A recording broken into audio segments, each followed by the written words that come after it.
Ya, assalamualaikum warahmatullahi wabarakatuh. Waalaikumsalam warahmatullahi wabarakatuh. Ya, selamat malam anak-anak. Selamat malam, Bapak. Maaf ya Maaf ya, pelajaran tadi siang Bapak ganti di waktu malam ya anak-anak. Dikarenakan tadi siang Bapak ada acara pengajian di daerah Bapak. Ya Pak, nggak apa-apa Pak, santuy. PPT yang udah Bapak share udah dibaca belum? Udah Pak. Udah? Ya sebelumnya. Sudah Pak, sudah. Ya sebelumnya Bapak absen dulu ya. Yang pertama Arizal. Hadir Pak, hadir. Yang kedua Soleh Abdi. Masuk. Yang ketiga Amnan Al-Fasya. Izin, Pak. Kira. Oh iya. Selanjutnya Bapak akan menjelaskan tentang sahabat Rasulullah, salah satu sahabat Rasulullah yaitu Abu Bakar As-Siddiq. Siapa yang belum mengenal Abu Bakar As-Siddiq? Saya belum, Pak. Belum pernah ketemu.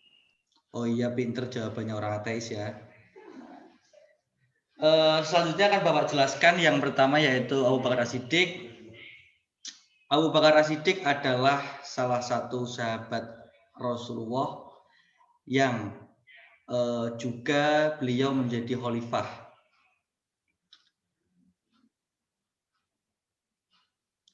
Abu Bakar As-Siddiq adalah salah satu sahabat yang paling dicintai Rasulullah setelah Aisyah. Beliau adalah salah satu sahabat yang pertama kali yang membenarkan peristiwa Rasulullah Isra Mi'raj. Pada saat itu orang-orang Quraisy yang tidak ada yang percaya, akan tetapi Abu Bakar As-Siddiq lah ya orang yang pertama kali membenarkan. Selanjutnya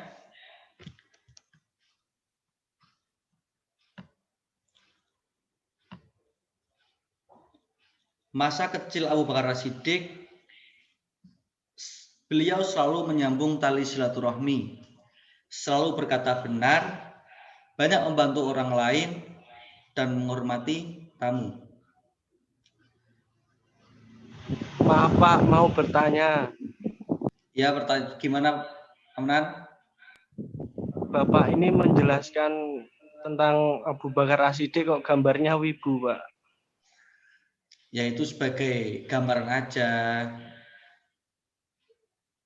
Soalnya kan katanya belum pernah ketemu Abu Bakar As-Siddiq.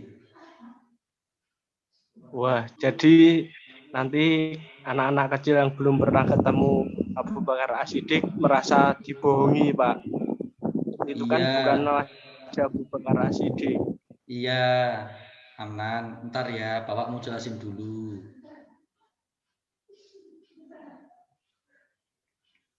Ya udah cukup, Amnan.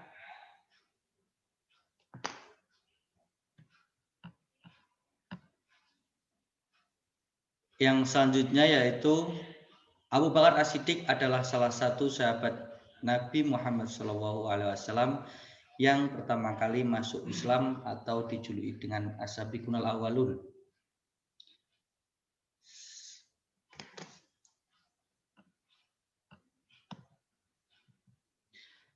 Abu Bakar As-Siddiq adalah sahabat yang paling setia menemani Rasulullah, selalu mendukung dakwah Rasulullah pada saat Rasulullah dicaci maki, dihina, bahkan saat Rasulullah tidak ada yang percaya pada beliau, tapi beliaulah yang selalu membenarkan dan mendukung Nabi Muhammad SAW. Tahun kelahiran Abu Bakar As-Siddiq yaitu Kamis 27 Safar tahun ke-14 kenabian.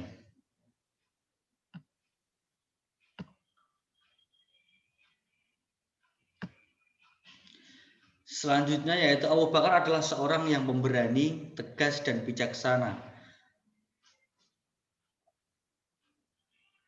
Beberapa prestasi Abu Bakar As-Siddiq yaitu menemani Rasulullah saat perang Badar, seorang yang sangat dermawan. Dia menyumbangkan 40.000 keping dinar pada saat perang, cerdas dan berilmu luas, selalu berpuasa, dia selalu mengantarkan jenazah, memberikan makan orang-orang miskin, dan menjenguk ketika ada sesama muslim yang sakit.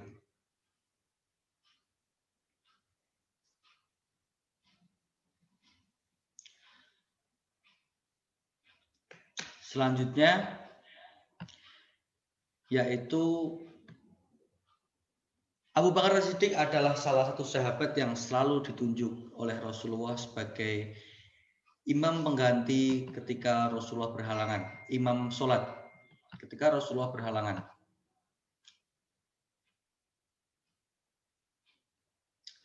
Pada saat Abu Bakar menjadi khalifah, program kerja yang sangat yang beliau buat yaitu memerangi orang-orang yang murtad. Jadi pada saat Rasulullah habis Rasulullah meninggal itu banyak orang-orang yang murtad. Siapa yang tahu arti murtad? Amnan, Soleh Abdi, Arizal, siapa yang mengetahui tentang murtad? Tahu, Pak. Gimana, Pak? Nggak tahu. Orang-orang murtad adalah orang-orang yang keluar dari Islam. Yang kedua yaitu memerangi para pembangkang zakat atau memerangi orang-orang yang enggan membayar zakat. Sehabis atau setelah Rasulullah meninggal, juga selain banyak orang-orang yang murtad, yaitu juga banyak orang-orang yang enggan membayar zakat. Yaitu salah satu program Abu Bakar yaitu memerangi orang-orang yang enggan membayar zakat. Yang ketiga, nabi palsu. Selain banyak orang-orang yang murtad dan enggan membayar zakat, sehabis Rasulullah meninggal juga banyak orang-orang pada saat itu yang mengaku nabi. Padahal sudah tertera jelas bahwasanya nabi terakhir adalah Nabi Muhammad, nabi penutup. Tetapi pada saat itu banyak orang-orang yang mengaku bahwa dirinya nabi dengan kelebihan-kelebihan yang mustahil gitu loh. Selanjutnya membukukan Al-Quran. Mengingat pada saat itu banyak terjadi peperangan, Abu Bakar As-Siddiq juga berpikir bagaimana ya ketika penghafal Al-Quran yang mengikuti perang pada meninggal.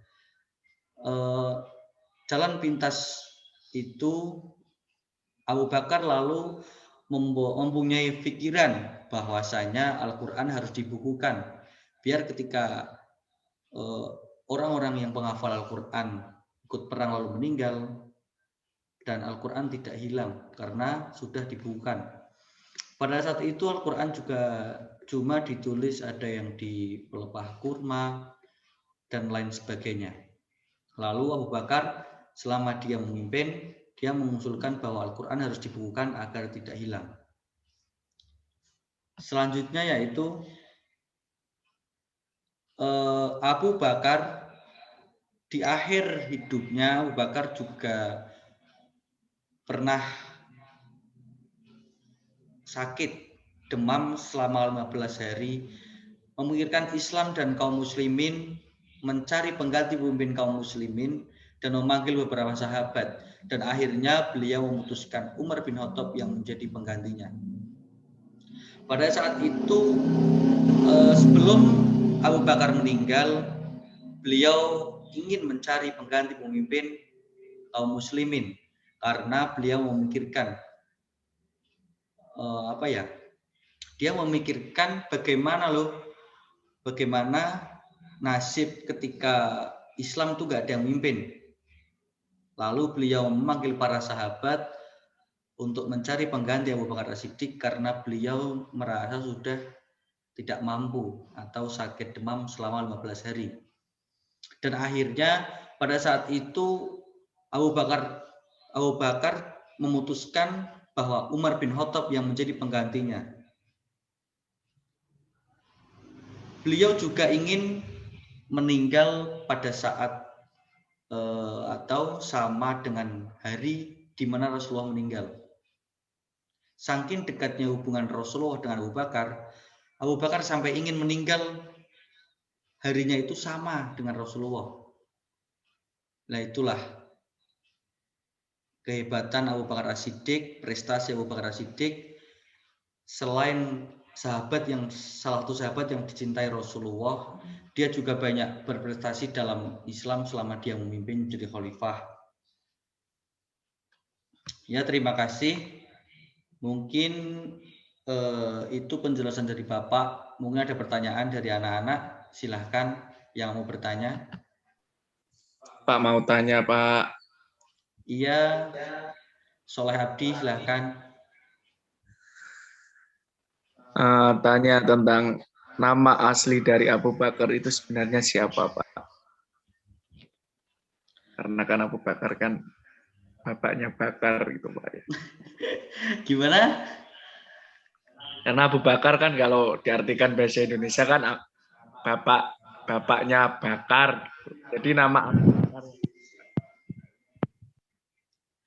Oh iya, nama asli dari Abu Bakar yaitu, maaf ya ini kalau Bapak sinyalnya putus-putus.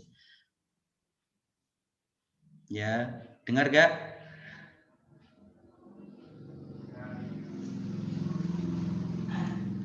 Abu Bakar itu sebelum beliau masuk Islam, dia bernama Abdul Ka'bah. Ketika ia masuk Islam, Rasulullah mengganti namanya dengan Abdullah. Ketika nama ini lebih dikenal dalam berbagai peristiwa oleh ulama Ahlu Sunnah sebagai nama Abu Bakar As-Siddiq. Nah itu, sebelum Abu Bakar Islam itu namanya Abdul Ka'bah. Jelas? Jelas, Pak. Nah itu, As-Siddiq itu julukan Abu Bakar karena Abu Bakar adalah salah satu sahabat yang selalu membenarkan perkataan Nabi. Membenarkan, salah satu orang yang pertama mempercayai bahwa Nabi itu melakukan perjalanan Isra Mi'raj ke langit menaiki Buraq, ya. Mungkin ada pertanyaan lagi? Saya Pak mau tanya Pak. Iya, gimana Mas Arizal? Jadi kan setelah Nabi Muhammad SAW meninggal, maka pimpinan Islam dialihkan ke sahabat Abu Bakar. Nah, berapa lamakah periode Abu Bakar memimpin Islam, Pak? Oh iya, Abu Bakar itu memimpin setelah Nabi Muhammad meninggal. Beliau adalah khalifah yang menjabat selama kurang lebih 2 tahun. Sehabis itu beliau kan sakit demam selama 15 hari. Lalu beliau digantikan oleh sahabat Abu Umar bin Khattab. Begitu. Jelas? Jelas, Pak. Oh iya, terima kasih. Mungkin cukup sekian karena waktunya sudah habis dan mungkin habis ini ada pelajaran yang lain ya. Ya. Kita sambung pertemuan yang akan datang. Cukup sekian dari Bapak. Kurang lebihnya Bapak mohon maaf yang sebesar-besarnya. Saya maafkan, Pak. Iya, terima kasih. Ya, maafkan, Pak. Cukup sekian. Wassalamualaikum warahmatullahi wabarakatuh. Waalaikumsalam warahmatullahi wabarakatuh. Bapak izin live ya. Ya, Pak. Kita duluan Pak yang live. Oh iya.